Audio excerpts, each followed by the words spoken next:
जगावं की मरावं हाच एक प्रश्न. हे उदात्त आहे का की मनाने अन्याय अत्याचार आपल्या दैवाने दिलेले दुःखाचे आघात हे सहन करत शांत राहणं की त्यापेक्षा तलवार उचलून या दुःखाच्या समुद्राशी सामना करावा आणि संपवून टाकावं सगळं दुःख हाच एक प्रश्न. माणूस का सहन करत राहतो? दुःखाचे ते वार, अन्यायी माणसांकडनं झालेला अन्याय, अत्याचारी माणसांकडनं झालेला अत्याचार, एकतर्फी प्रेमामधून येणारी विफलता, न्यायाला झालेला उशीर आणि मगरूर सत्तेकडनं झालेला पुन्हा एकदा अन्याय, हे माणूस सगळं का सहन करतो? आणि सगळ्यात महत्वाचं ते आहे की ज्याची योग्यता नाही अशा माणसांकडनं योग्य माणसाची होणारी अवहेलना आहे. सगळं माणूस का सहन करतो? का? हाच एक प्रश्न मला मी सतावतो. माणसाचं हृदय थकलंय, माणसाचं शरीर थकलंय, त्याचं मन थकलंय, त्याचा आत्मा अतिशय मलिन गलित गात्र झालाय आणि तरीही तो लढतोय. तरीही कुरकुरणाऱ्या या आयुष्याचं ओझं तो वाहतोय, तो घामाने रक्ताने रक्ताने अगदी घटप्राण होण्याची वेळ त्याच्यावरती आलेली आहे, तरी तो जगतोय. जगण्याची ही आशा त्याला सुटत नाही. कशासाठी?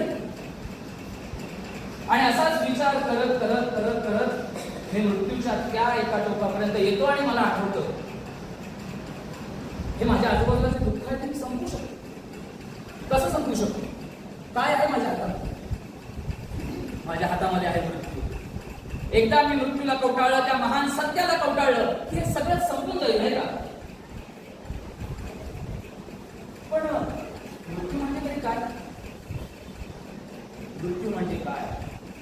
मृत्यू म्हणजे एक झोप, एक अशी झोप ज्यात कधीही जागृती नाही.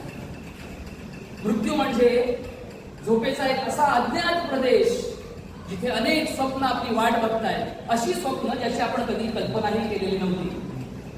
आणि अशा स्वप्नांच्या प्रदेशामध्ये अजून कशीच आव्हानं आली तर हीच दुःख, याच यातना, हेच टप्प्यात मी पुन्हा त्या अज्ञात प्रदेशामध्ये आले तर मी काय करतो? कसा लढू? या भीतीने मी थांबतो, अडखळतो आणि पुन्हा हे माझं क्षणभंगूर आयुष्य मी लांबवत नाही. कारण मला त्या माहीत नसलेल्या दुःखांशी लढण्याची ताकद माझ्यामध्ये नाहीये. मला माहिती ह्या जगाची दुःख काय आहे, मला माहितीये प्रतारणा काय आहे, मला माहितीये सूड म्हणजे काय आहे, आणि मला माहितीये की फसवली जाण्याची भावना म्हणजे काय. पण त्या प्रदेशात काय आहे मला माहीतच नाहीये. आणि म्हणून मी थांबतोय आणि इथंच या जगामध्ये झेलतोय अन्यायाचे वार, अत्याचाराच्या जखमा, प्रेमातली फसवणूक आणि प्रतारणा.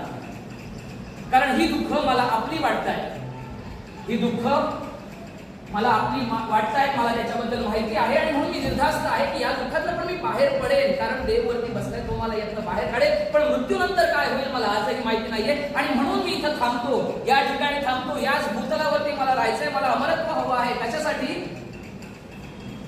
कारण मला वाटतंय की माझ्या आजूबाजूला जे आहे तेच खरं आहे आणि यालाच खरं मानून मी आज जगतोय. आणि म्हणून मला मृत्यूची भीती वाटते. आणि पुन्हा पुन्हा माझ्या मनामध्ये प्रश्न येतो की जगावं की मरावं, हाच एक प्रश्न. कारण जगलो तर वास्तवाचे असंख्य दंश सहन करत मला जगावं लागेल, आणि मेलो तर त्या मृत्यूच्या प्रदेशातल्या एकाही दुःखाची मला कल्पनाच नाहीये. तिथं जाऊन मी काय करणार आहे, तिथं जाऊन मी काय भोगणार आहे, आणि तिथं जाऊन मी कसा त्यातनं पार पडणार आहे याविषयी मला काहीच माहिती नाहीये. आणि म्हणून जगावं की मरावं हा एकच प्रश्न आहे. असे असंख्य आत्मे असतील की ज्यांना हा प्रश्न वारंवार पडला असेल, पुन्हा पुन्हा पडला असेल की मी का जगतोय, कशासाठी जगतोय, कुणासाठी जगतोय, आणि कुणाचं देणं लागतो म्हणून मी हा श्वास घेतोय. पण कोणीही हा विचार करत नाही की फक्त एका शस्त्रानं मी हे सगळे प्रश्न संपवून टाकू शकतो. पण माझ्यामध्ये ते धैर्य नाही, कारण संपल्याच्या नंतर पुन्हा जी सुरुवात होणार आहे तिथं काय आहे हे मला माहित नाही. कारण त्या प्रदेशामध्ये पहा, तिथे दिसतंय का तुम्हाला तो मृत्यूचा प्रदेश, तिथे आजवर जे जे गेलेले आहेत कोणीही परत आलेलं नाही. आणि आपली आपली तो मला सांगत नाही की मी तिथे ते पाहिलं. आणि जे मला माहीतच नाही, जे मी पाहिलेलंच नाही, तिथे जाऊन मी करणार काय? हा एकमेव प्रश्न, ही एकमेव भीती जी आहे, ते माझं आयुष्य लांबवत चाललेलं आहे. आणि म्हणून असंख्य योजना, अनेक दैवी विचार, मनोनिग्रह, धैर्य, हे सगळं जिथल्या तिथे राहतं आणि मी थकतो. हा मी म्हणजे मी एकटा नाही, हा मी म्हणजे तू आहेस, तू आहेस, तुम्ही आहात, आपण सगळे आहोत जे या मर्त्य जगामध्ये राहतो आणि मृत्यूला घाबरतो. कारण मृत्यूनंतर काय हे आपल्या कुणालाच माहिती नाही. आणि म्हणून हा प्रश्न कायम राहतो, जगावं